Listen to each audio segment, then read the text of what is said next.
오늘 아침 이른 아침 기도, 새벽 기도 마치고 숙소로 가는 길에 우리 운전해 주신 우리 이 목사님이 눈앞에 텐트가 있는 걸 보고 저쪽이 시장입니까? 그러니까 이렇게 말씀하시더라고요. 오늘이 장날입니다. 가보고 싶었어요. 근데 시간이 없어서 못 가봤는데 다음에 언제 기회가 되면 꼭 모란장을 가보고 싶습니다. 오늘이 장날이란 말 있죠. 히브리어는 하욤이란 단어가 오늘이란 뜻도 되고 그날이란 뜻도 됩니다. 오늘이 하욤의 날, 그날이 되시길 바랍니다. 은혜 받는 날, 변화되는 날, 베드로와 같이 수지 맞는 날, 예수님과 함께하는 놀라운 동행의 축복, 하나님의 복주심에 함께 하시는 귀한 그날이 되기를 주님의 이름으로 축복합니다. 유럽의 저 남단 끝에 스페인이란 나라에서 영국에서 스페인만큼 더 내려가도 거기가 스페인입니다. 섬이 있는데요, 카나리 군도라고 들어보셨죠? 그 섬들 가운데 테네리프, 영어로 또한 그 나라 발음으로는 테네리페라고 부르는 한 섬이 있습니다. 영국에서 굉장히 멀지만 스페인 가는 것보다 비행기 값이 쌀 때가 있어서 저희가 애용해서 리더들과 함께 여러 번 갔는데요, 테네리프 섬에 리더들을 데리고 가서 수련회를 하다가 저희가 놀라운 복을 누리게 됐는데 마지막 날 고래 투어가 있더라고요. 그래서 표를 가서 사는데 그 매표원이 이렇게 얘기하는 거예요. 고래를 볼 수도 있고 못 볼 수도 있습니다. 제발 고래를 보기를 바랍니다. 이거는 축복의 언어인지 긴장을 주는 것이 모르지만 하여튼 간절한 마음을 타고 한 1시간 정도 크지 않은 배를 타고 나갔더니 막 이제 물결이 조금씩 막 푸른 물결이 흔들리기 시작했습니다. 우리는 정말 눈을 씻고서 고래를 찾기 위해서 보는데 우리가 쉽게 찾을 수 있는 게 아니죠. 선장님이 찾아야 되고 거기에 한 소년 선원이 있었는데 소년 선원이 열심히 찾더라고요. 그러더니 어느새 저기다! 누가 먼저 했는지 모르는데 이야기하니까 돌고래 떼가 막 뛰고 조금 있다가는 파일럿 웨일이라고 하는 고래가 막 우리 그 영상에서 보면 뿅 하는 그 다이빙을 하면서 넘실거리는 바다에서 고래를 보았습니다. 어린이들 데리고 어린이 대공 이런 데 갔다가 돌고래 쇼 본 것 같아요. 풍선에 뽀뽀도 하고 음식 주면 음식도 받아 먹고 했던 그거랑 전혀 달랐어요. 왜냐하면 야생 자연의 상태 그대로에서 봤기 때문에 정말 쇼를 보는 또는 영상에서 보는 것과는 전혀 다른 살아있는 고래를 자연 그대로에서 야생 그대로 보는 그 짜릿함은 대단한 감동을 주었습니다. 그래서 리더 수련회 마치고 돌아와서 제가 칼럼을 쓰면서 저도 모르게 시가 하나 나왔죠. 푸르다 못해 검은 바다 흔들리고 울렁이며 1시간여 달려나가니 뾰족한 꼬리 서넛 삐죽삐죽 손에 잡힐 듯 반질반질 귀여운 돌고래 떼 하나 둘 셋 헤아려 보니 10마리가 넘는다. 바다 한가운데 넘실대는 돌고래 놀이터, 눈앞에 나타난 파일럿 웨일 가족 바다를 달린다. 자유롭게 몸 뒤집는 아빠 고래 곁에 나란히 엄마 고래, 어느덧 잠수하여 다가온 장난꾸러기 아기 고래, 배뚫뚜기 선장과 착한 소년 선원, 배 안에 남녀노소 모두 소리치고 흥분하며 다 같이 어린 아이가 된다. 망설이다 사지 못한 고래 기념품, 테네리프 섬을 다녀온 이후 내 마음엔 고래가 산다. 괜찮습니까? 제가 또 시낭송은 처음 해보는 것 같습니다. 근데 박수까지 쳐주신 너무 감사하고요. 더 열심히 해보겠습니다. 제가 사역하는 곳이 강남이었는데요. 전에 서울행복한교회 사역할 때 이렇게 자주 지나다니는 강남 사거리 조금 하나 앞에 있는 거기 교보문고라고 있죠. 빌딩이 이렇게 있고 이리 지나고 저리 지나고 거기를 지나가 있는데, 언제부터인가 거기에 큰 휘장에 큰 글자로 뭐라고 적어놨어요. 그래서 지나가다 보고 저건 뭐지? 저건 뭐지? 그런데 나중에 알고 보니까 좋은 시의 일부나 이것을 띄어서 했는데, 어느 날 제가 이런 문구를 발견했습니다. 고래 한 마리 키우지 않으면 청년이 아니지. 알고 보니까 정호승 씨라는 시인의 고래를 위하여라는 시에 나오는 한 구절이더라고요. 근데 고래 한 마리 키우지 않으면 청년이 아니지. 이 문구를 보는 순간 테네리프 섬에서 봤던 고래도 생각이 나고, 제가 여러 가지 생각을 하게 됐습니다. 나의 예수 믿음이 어떤 믿음인가? 낚시, 그러면 저는 항상 낚시터에서 이렇게 낚싯줄을 기울이고 뭐 붕어 자람 낚고, 또 뭐 큰 물고기 하나 잡으면 매운탕 끓여 먹고 친구들에게 자랑하고, 뭐 이렇게 뭐 탁본도 뜨고 이런 그런 즐거움. 뭐 잘 안 잡히면 라면 끓여 먹고 옆에 사람 매운탕 얻어 먹고 돌아오는 그런 낚시를 생각했는데, 어느 날 낚시 채널이라고 있더고요. TV를 돌리다 보니까 낚시 채널이라는 게 있는데, 일본 북해도 섬의 위쪽에 있는 공해에서 배를 타고 나가서 낚시를 하는데, 왜 여기다가 벨트를 차고 낚싯대를 끼우고 막 감고 한번 흔들고 이런 낚시가 있어요. 그래서 바다는 넘실대고 재수 나쁘면 고래가 잡히고, 어떤 그 사람들 말입니다. 재수가 좋으면 참치가 잡히는데, 이런 푸른 참치들을 사람 키보다 큰 걸 잡아서 혼자 들지 못해서 옆에 사람이 들어주고 그 웃는 모습이 저에게 굉장히 충격적으로 다가오면서 도전을 받았습니다. 낚시라고 할 때 낚시터에서 조용히 쭈그리고 앉아서 1시간, 2시간, 3시간 붕어라도 한 마리 낚겠다고 하는 그런 낚시도 있는 반면에, 이렇게 배를 타고 나가서 푸른 파도에 넘실대는 바다 한가운데서 지깅을 통해서 낚시를 할 수도 있구나. 예수 믿음이라는 것이 우리가 너무나도 얌전한 오래된 그림에 사로잡혀 있는 것은 아닐까. 주일에 예배 드리고 수요 예배에도 드리고 금요기도 참석하고 또 열심 내서 새벽 기도에도 참석한다면 1등 신자 최고라고 생각하고 많은 그리스도인의 모습, 그러나 우리가 정말 모범적인 제자의 모습을 가지고 있는가? 정말 우리가 그 예수 그리스도를 뒤따르던 그 제자들과 같은 그런 열정과 정말 헌신을 가지고 있는가?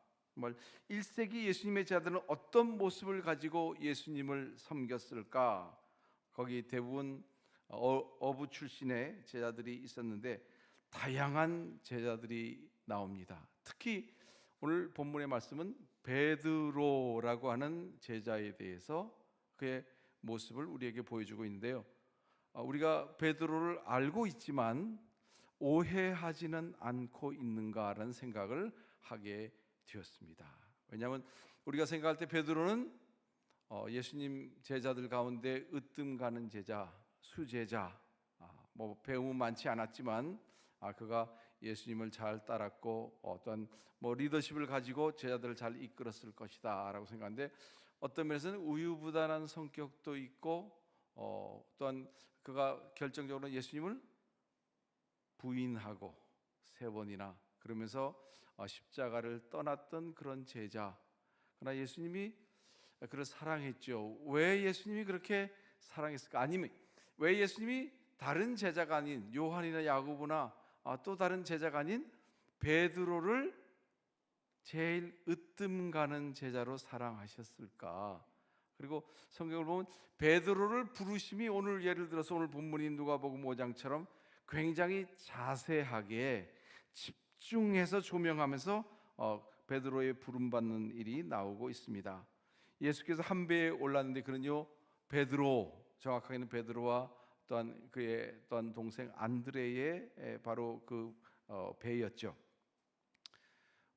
이스라엘의 그 갈릴리 바닷가의 특성을 보면 이렇게 언덕이 있고 언덕에 사람들이 쫙 수천 혹은 수만의 관중이 모였을 때 배에 오르시면 하나의 극장같이, 야외 극장처럼 저절로 다 소리가 울려 퍼지는 멋진 그런 무대가 되고 그런 연설을 하고 설교를 할 수 있는 그런 극장으로 변한다라는 것을 예수님이 잘 아시고 그렇게 그곳에서 베드로의 배를 빌리셨다라고 한 것입니다. 근데 그날이 예수님이 단순히 필요해서, 무대가 필요해서 한 배를 빌리신 것, 거기에 머물지 않고 베드로라고 하는 한 사람 인격을 부르시고 제자 삼는 그날, 바로 그에게 화요무의 그날이 되었다라고 하는 사실입니다. 예수님이 만나 주신 것이죠. 베드로가 찾아간 것 아닙니다. 예수님이 찾아와 만나 주셨습니다. 그래서 성경은 이렇게 말씀하시고 있습니다. 사랑하는 자들아, 하나님이 같이 우리를 사랑하셨은즉 우리가 서로 사랑하는 것이 마땅하도다. 우리가 사랑하면 그가 먼저 우리를 사랑하셨습니다. 할렐루야. 우리가 아직 죄인 되었을 때 그리스도께서 우리를 위하여 죽으심으로 하나님께서 우리에 대한 사랑을 확증하셨느니라. 그렇습니다. 항상 주님이 먼저죠. 주님 먼저 움직이시고 주님이 끝까지 사랑하시고 함께해 주시는 것을 믿습니다. 어린 아이들을 양육하다 보면 어린 아이들과 놀아주어야 할 때가 많습니다. 부모들은 혹은 할아버지 할머니들은 그 아이하고 놀아주기 위해서 일부러 놓치고 일부러 못 잡은 척하고, 아이가 잡기 위해서 아이가 잡으면 와 잘했다 라고 하는데 아이는 진짜 자기가 잘했는 줄 알잖아요. 그래서 어린아이죠. 근데 우리가 마치 하나님이 우리와 놀아주신다라고 하는 생각을 잊어버리고 내가 잡았어, 하나님이 아니라 내가 잡았어 라고 생각한다면 그것은 정말 어린아이 중에 어린아이 같은 생각이라고 하는 사실입니다. 왜냐하면 그 아이를 즐겁게 해주려고 놀아주려고 일부러 놓치고 또한 일부러 모른 척하고 그렇게 하듯이 하나님이 우리를 대하신다라고 하는 사실입니다. 사마리아의 우물가에 한 여인에게 다가갈 때 예수님께서는 이렇게 다가가십니다. 내가 목이 마른데 나에게 물 좀 줄 수 있어? 예수님이 뭔가 꼭 필요하신 것처럼 다가갔지만 결국에는 예수님이 내가 생명의 물이니 나를 마시라고 그에게 생수를 전해주고 생명, 영원한 생명을 전해주는 그런 귀한 주님이 되신 것을 우리는 압니다. 삭개오는 요즘 말로 얘기하면 왕따, 사회 부적응자였는데 왜 그에게 찾아가시고 그의 집에 가시고 왜 그의 집에 거하시고 그렇게 함께 해 주셨을까요? 바로 그를 변화시켜서 구원받은 자로 또 구원자의 아름다운 모델로 사용하시기 위함이었습니다. 막달라 마리아는 거리의 여인이었습니다. 몸을 파는 여인이었습니다. 그럼에도 불구하고 예수님은 그 여인을 사랑해 주셨고 그 여인은 향유를 부어 예수님의 발에 붓고 자기 머리로 닦아 예수님의 장례를 예비하는 아름다운 예배자의 모습을 보여주고 있습니다. 제가 목회가 계속되면서 깨닫는 것 중에 하나는 인생이란 큰 일이나 작은 일이나 똑같구나. 하나님 앞에는 감기나 암병이나 똑같구나. 인생에는 우리가 안심하고 평안하고 괜찮다라고 할 때가 없는데 우리가 착각해서 나는 마치 공설운동자 같은 평지를 걸어가고 좌우로 안전 펜스가 있는 곳을 걸어가는 것처럼 착각할 뿐이지 인생의 길은 저 티베트의 고원에 가면 있는 그런 길처럼 한 발만 잘못 내디디면 천길 낭떠러지로 떨어지는 그런 산속길과 같은 그런 인생이다, 그런 생각을 하게 됩니다. 그래서 큰 일은 하나님께 나와서 기도하고 기도 제목 내고 중보기도 요청하고 하지만 작은 일은 내가 하면 되지라고 하는 어리석은 생각에 빠지기가 쉽다라고 하는 사실입니다. 지난 6월에 저는 베를린에 초청을 받아가서 베를린에 있는 한인교회 연합회 연합 집회에 강사로 섬기게 되었습니다.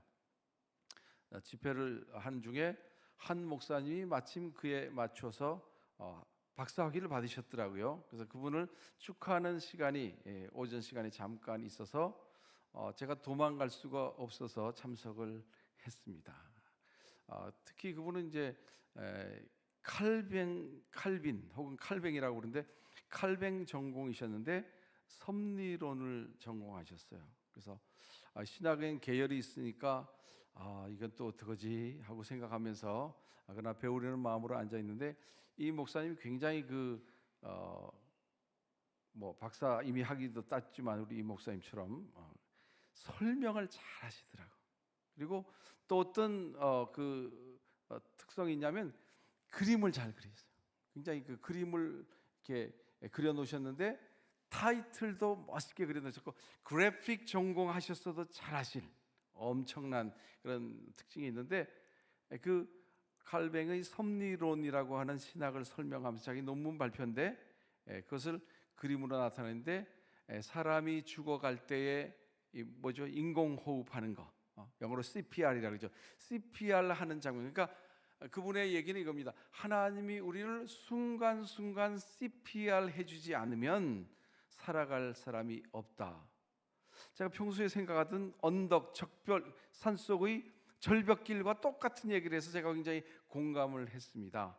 그래서 그분의 그 그림을 안 그리셨어요. 근데 제가 다음에는 이 그림을 누워있는 사람을 인공호흡하는 그 앰뷸런스 그림을 그리지 마시고요, 목사님, 여러 사람이 다 일상적인 생활을 하는데 여기다가 다 인공 심장 마사지기를 하나씩 이렇게 다 달고 있는 것처럼, 그러니까 어떤 그 갤러리 가면 성령이 충만한 사도행전 2장에 사람 머리 위에 불꽃 같은 것이 있도록 이렇게 그린 그림이 있거든요. 그처럼 CPR하는 인공 심장을 하나씩 다 달아 놓으세요. 사실 우리가 멀쩡한 사람처럼 다니지만은 그분의 이론에 의하면 우리는 하나님, 정확하게는 성령님께서 우리의 심장을 계속 멈추고 또 마사지해서 멈추고 또 마사지해서 살아가고 있다. 순간순간 하나님을 의지하지 않고 살아갈 수 있는 인생이란 없는 것이 하나님의 우리를 향한 은혜요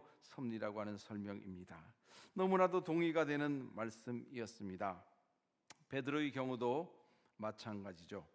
베드로에게 잠깐 배를 빌려 쓴 주님께서는 공짜가 없으니까 물고기를 잡게 해 주셨습니다.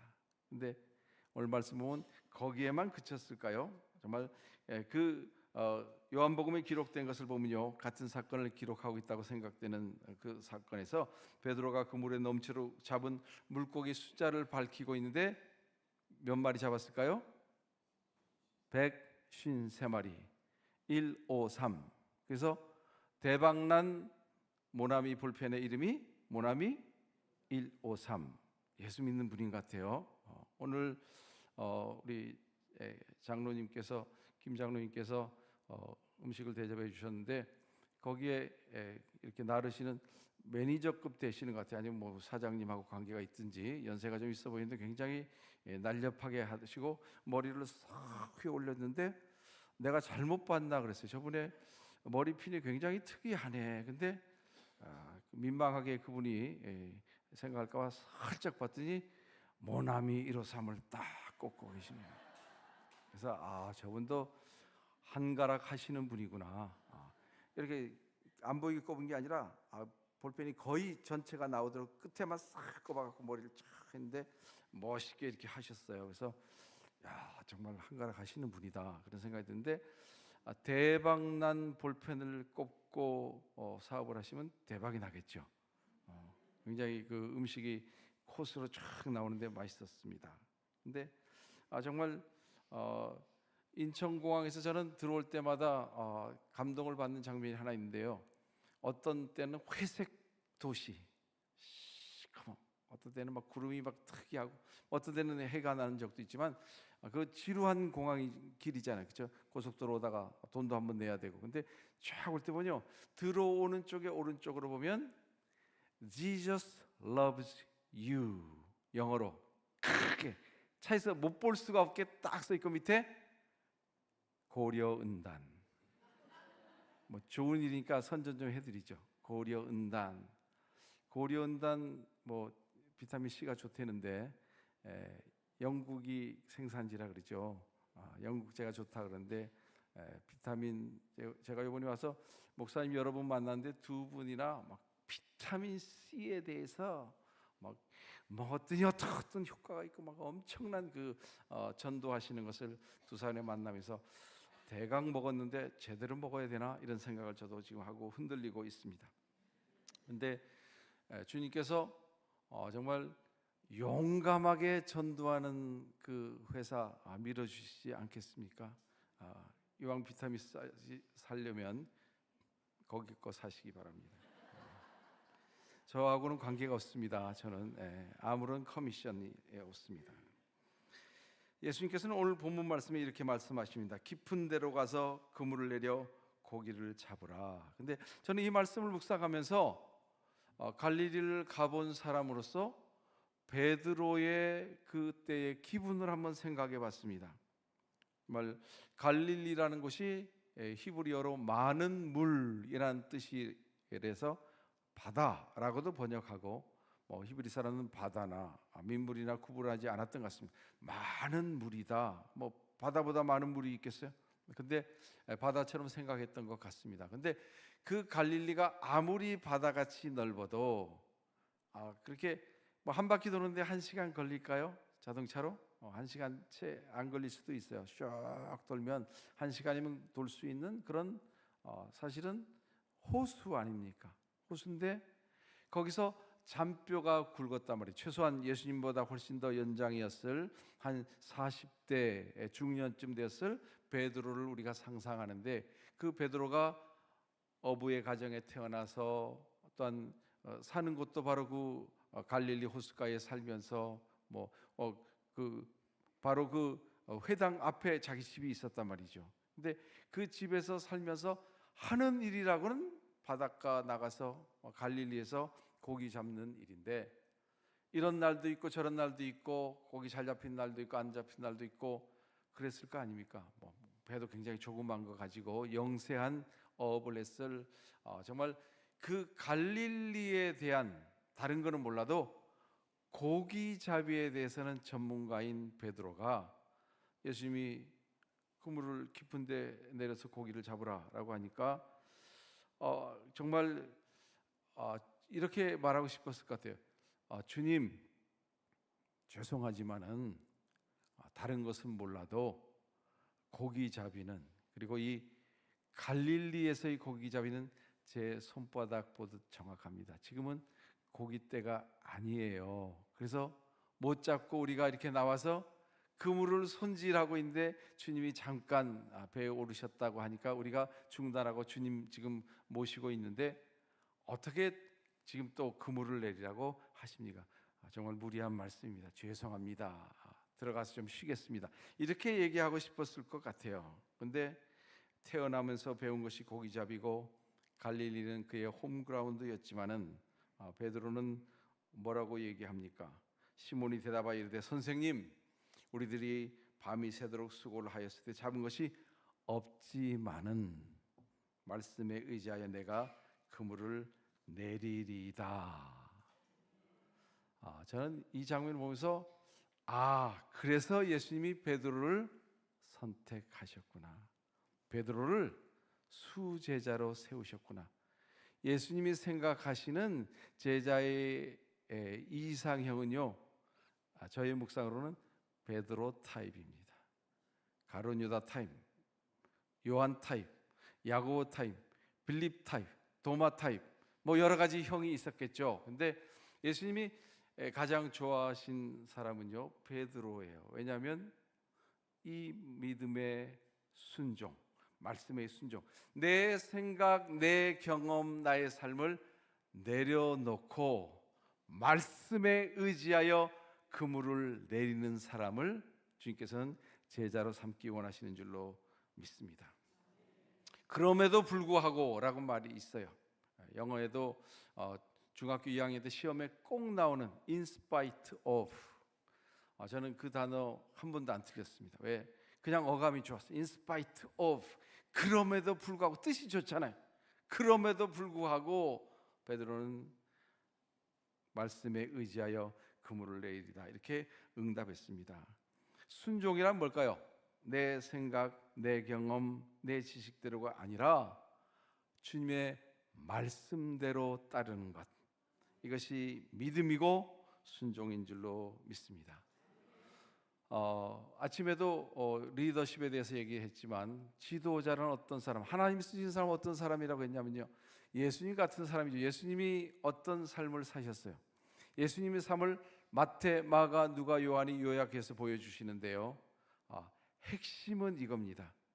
핵심은 순종하는 예수님.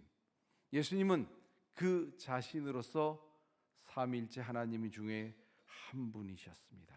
그럼에도 불구하고 육체를 입고 이 땅에 오셔서 살아가시는 동안에는 철저히 아버지 하나님께 순종하셨음을 볼 수가 있습니다. 시종일관 아버지 하나님께 순종하고요, 그 결정적인 예가 뭐냐면요, 종말에 대하여는 나도 모르고 오직 아버지만이 아신다. 십자가를 앞에 두고 예수님이 뭐라고 하셨습니까? 내 뜻대로 마시고 아버지의 원대로 하옵소서. 이것이 결정적인 예수님의 십자가, 우리를 구원해 주신 그 예수 그리스도의 십자가, 예수님이 순종하여 십자가를 지지 아니하였으면 여러분과 저는 구원받을 수 없는 지옥 형벌에 들어가고 말 그런 우리를 구원해 주신 예수님의 값 없으신, 조건 없으신 그 귀한 은혜, 구원의 은혜가 바로 예수님의 아버지 하나님에 대한 순종함으로 이루어졌다라고 하는 사실입니다.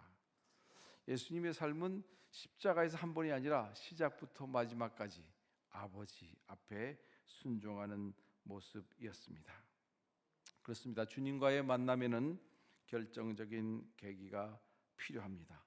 사실 오늘 베드로는 예수님을 처음 만난 것이 아닌 것 같습니다. 왜냐하면 4장에는 예수님께서 회당을 나와 시몬의 집으로 가셨다고 돼 있고요, 거기서 시몬이 벌써 결혼했으니까 장모님이 계셨고 장모의 열병을 고쳐주셨다라고 기록되어 있습니다.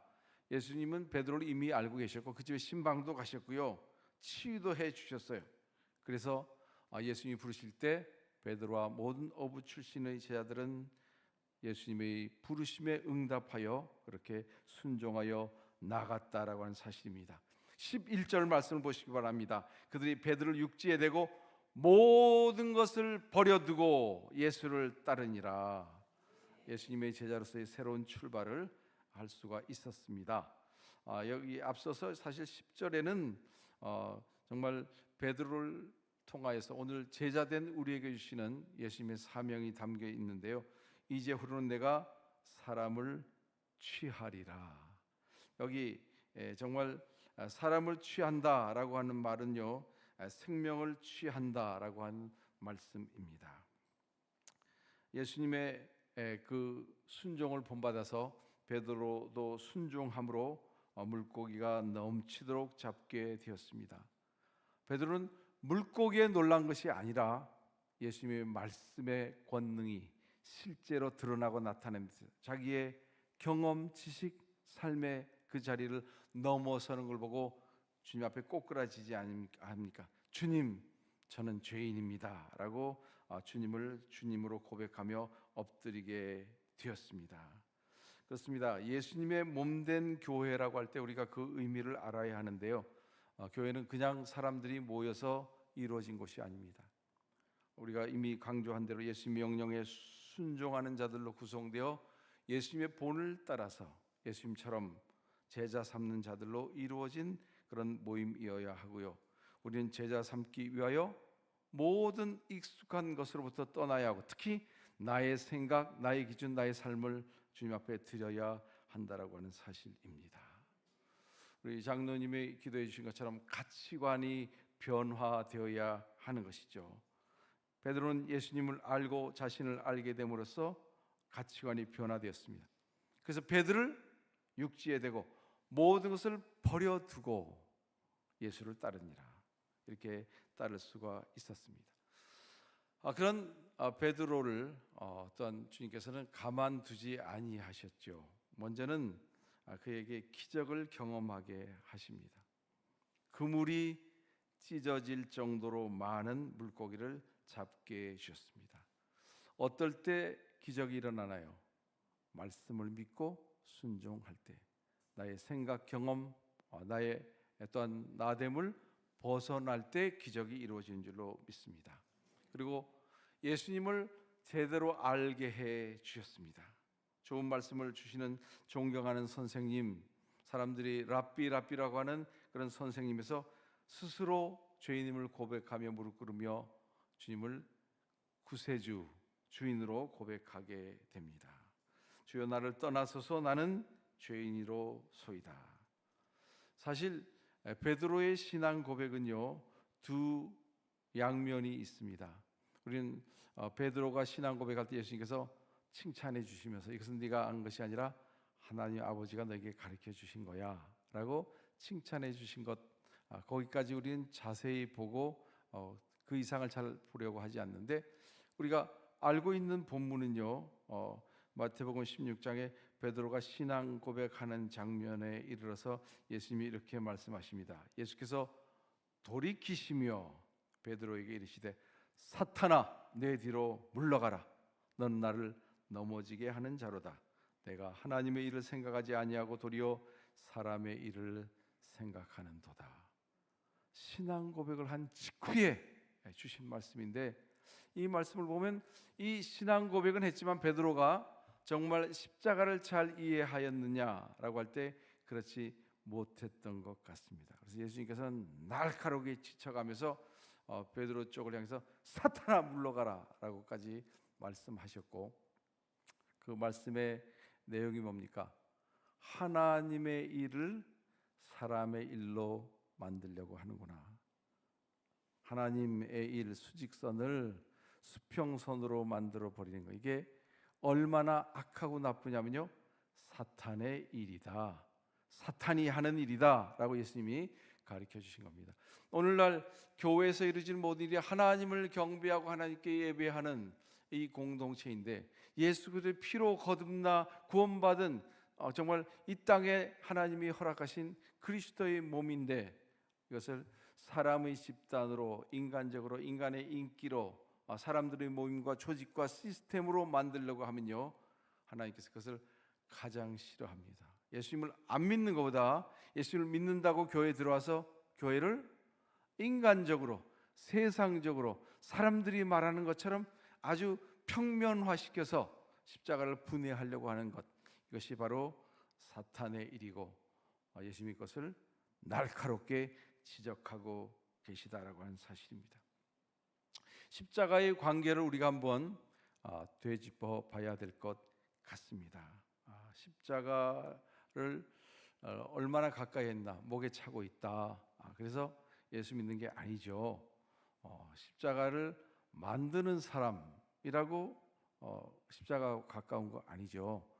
이스라엘 가면 올리브 나무로 만들어서 $3, $5, 요새는 또 비싸서 더 값이 나가는 올리브 십자가가 크기에 따라서 가격이 쫙 붙여져 있습니다.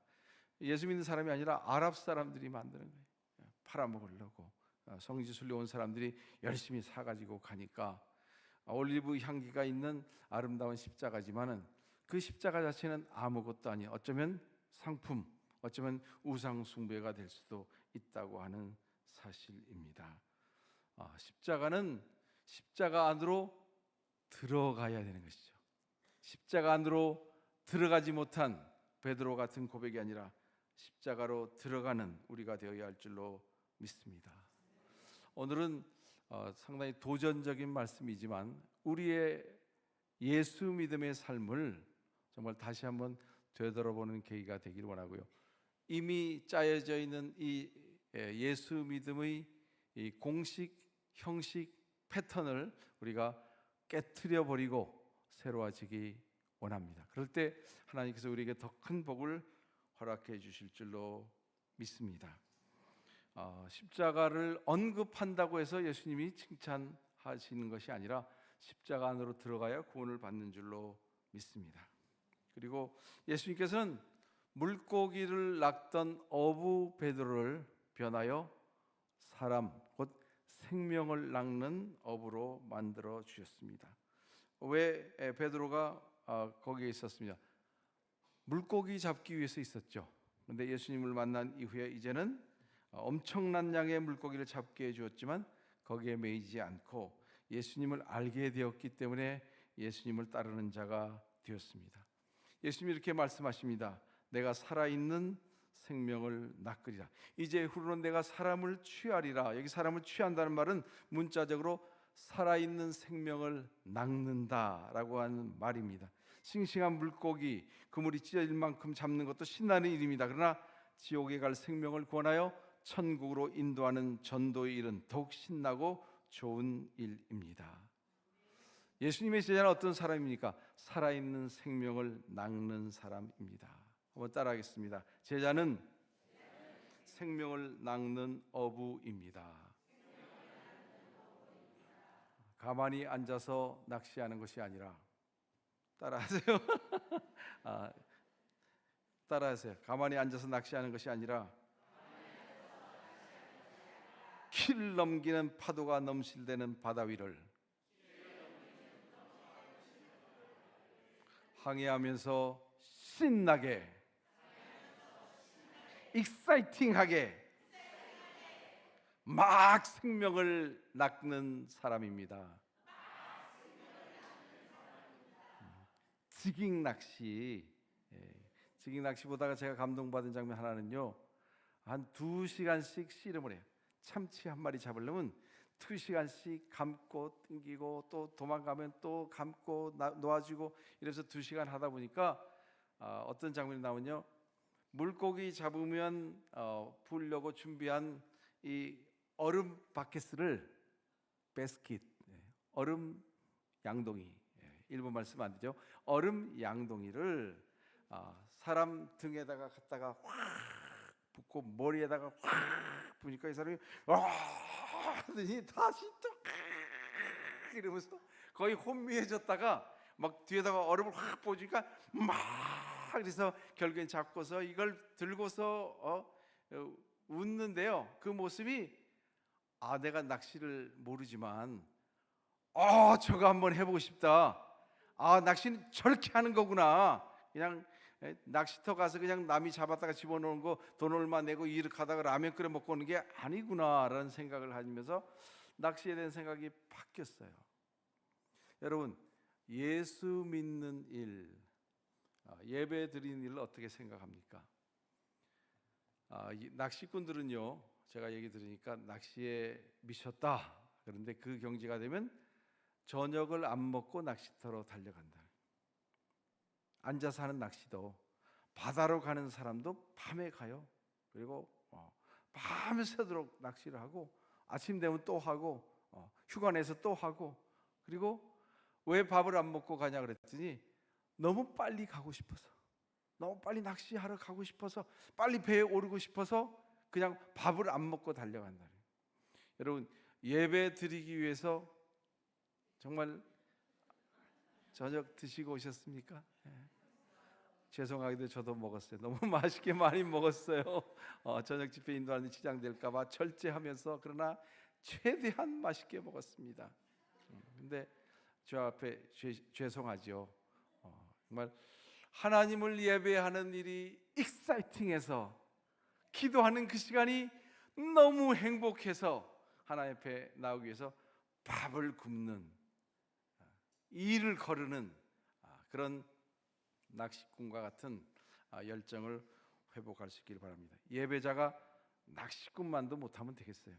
기도자가 낚시꾼만도 못하면 되겠어요? 생명을 구원하는데, 멸망, 지옥으로 떨어질 생명을 구원하는 일에 정말 우리가 그 정도 못하겠어요? 제가 유럽의 연합집회 강사로 오시는 한 훌륭한 강사 목사님을 잠깐 뵈었습니다. 우리 여목사님이신데요. 굉장히 훌륭하시더라고요. 근데 그 교회 방문해서 또 도전받은 건 뭐냐면, 그 교회는 올해는 전도하자 그랬는데 뭐 전도지 나눠주고 뭐 이런 거 하는 건 줄 알았더니 전도하기 위하여 취업하자.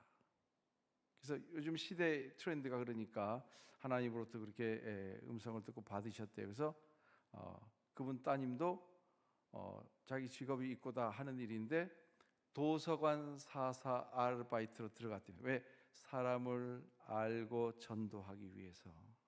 그러니까 뭐 돈도 주겠죠. 그러나 목적은 돈벌이가 아니라 전도하기 위해서. 왜냐하면 저는 뭐 더더욱 그렇지만 목회자로 오래 살다 보면 교회 안에 갇히고 성도 안에 둘러싸여 있기 때문에 세상 또 사람들과 접촉하고 전도할 기회가 별로 없어집니다. 근데 그 목사님은 선포하셨어요. 다 취업하라. 근데 그게는 막 취업하기 시작한 거예요. 그래서 와, 대단하다 이런 생각이 들었는데, 우리 신흥교회도 새로운 또 계획으로 취업하기, 최소한 알바 뛰기, 돈벌이를 위해서가 아니라 사람을 사기 위해서, 취미 활동하기. 왜? 사람을 사기 위해서. 나는 별로 헬스 좋아하지 않지만 헬스클럽 나가. 왜? 사람을 만나기 위해서. 그래서 그 생명을 낚아오려고 지깅하는 거죠. 막 흔드는 거죠. 그래서 정말 예수 믿는 게 정말 우리가 딱 선을 그어놓고 새벽기도 그리고 뭐 주일 그리고 뭐 이렇게 참석하면 최고의 신자가 아니라 정말 생명을 낚으라는 말씀대로 순종하는, 생명을 낚는 예수 그리스도의 제자가 되기를 바랍니다. 나는 나이가 많은데 내가 뭐 무슨 그런 어디 취업하겠어. 요즘은 나이 제한 없이 알바 시켜주는 데가 많다고 합니다. 알바 권장하는 중소기업청에서 나온 게 아니라 제가 어떤 권사님 보니까 전에 이렇게 전도하는 걸 봤어요. 사형리 가지고 전도하는데, 어이 학생, 내가 글을 못 읽어. 누가 나에게 이 책을 줬는데 좀 읽어줄래? 그러니까 그 학생이 읽어줘요. 읽다가 거기 뭐 헌신하라, 결단하라 뭐 다 나오잖아요. 예수 믿게 된 얘기도 봤습니다. 글을 몰라도 전도할 수 있어요. 정말 그런 열정을 가지면, 예수님 사랑하고 예수님 말씀대로 순종하겠다는 생각을 가지면요, 예수 믿는 일이 정말 신나고 익사이팅하게 될 줄로 믿습니다. 우리 예배가 익사이팅했으면 좋겠어요. 뭐 우리 신흥교회는 가능성이 있습니다. 기도의 소리 들으면 가능성이 있고요, 예배드리는 여러분의 모습을 보면 정말 집중력 있어요. 이런 교회가 또 있을까 싶습니다. 근데 정말 여러분이 전도의 열정까지 가지게 되면 정말 하나님의 놀라운 역사가 일어날 줄로 믿습니다. 우리는 권능을 사모하지만은 순종하지 않기 때문에 권능이 일어나지 않습니다. 떠나서 가야 역사가 일어나지요. 예수께서 그의 12제자를 부르사 더러운 귀신을 쫓아내며 모든 병과 모든 약한 것을 고치는 권능을 주시니라. 예수께서 권능을 주시고 가게 하셨는데, 가야 권능이 드러나고 나타나는 줄로 믿습니다. 예수께서 나와 말씀하여 이르시되 하늘과 땅의 모든 권세를 내게 주셨으니 그러므로 너희는 가서 모든 민족을 제자로 삼아라. 예수님은 그냥 명령하지 않고 아버지 하나님이 주신 권능을 근거로 명령하시고 계십니다. 성령이 너희에게 마시면 너희가 권능을 받고 예루살렘과 온 유대와 사마리아 땅 끝까지 이르러 내 증인이 되리라. 사도행전의 역사가 전부 이 한 구절에 다 담겨져 있지 않습니까? 우리가 권능을 받으려면요, 말씀에 순종하여 가야 합니다. 가기 위해서 떠나야 하고요, 제자 삼아야 되고요, 세례 베풀어야 하고요, 가르쳐야 합니다. 종합하여 삶으로 복음을 살아내야 한다라고 하는 사실입니다.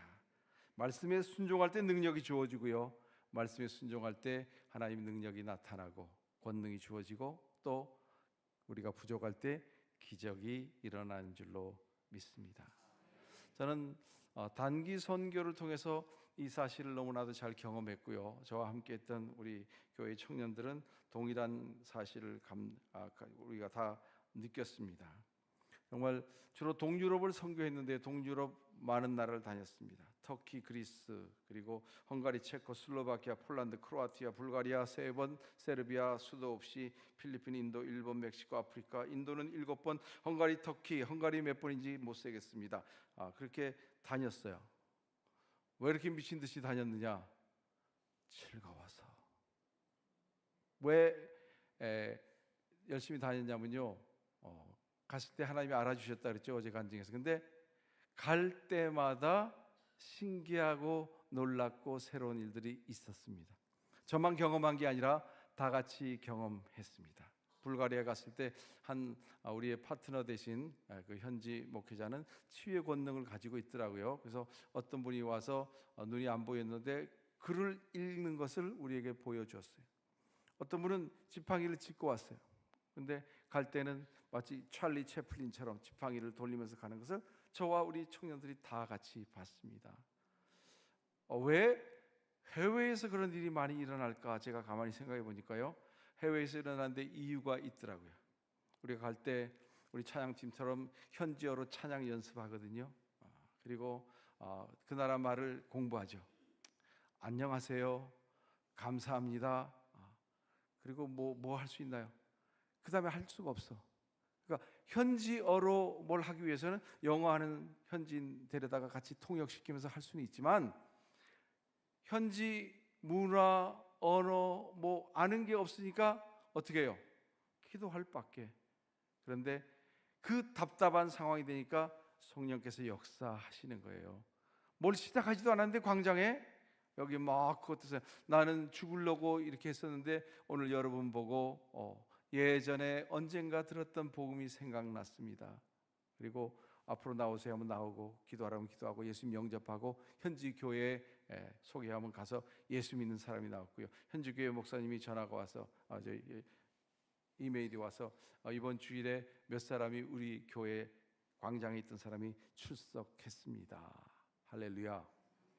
그러니까 선교지에서 일어난 기적과 권능과 능력은 이루 말할 수가 없습니다.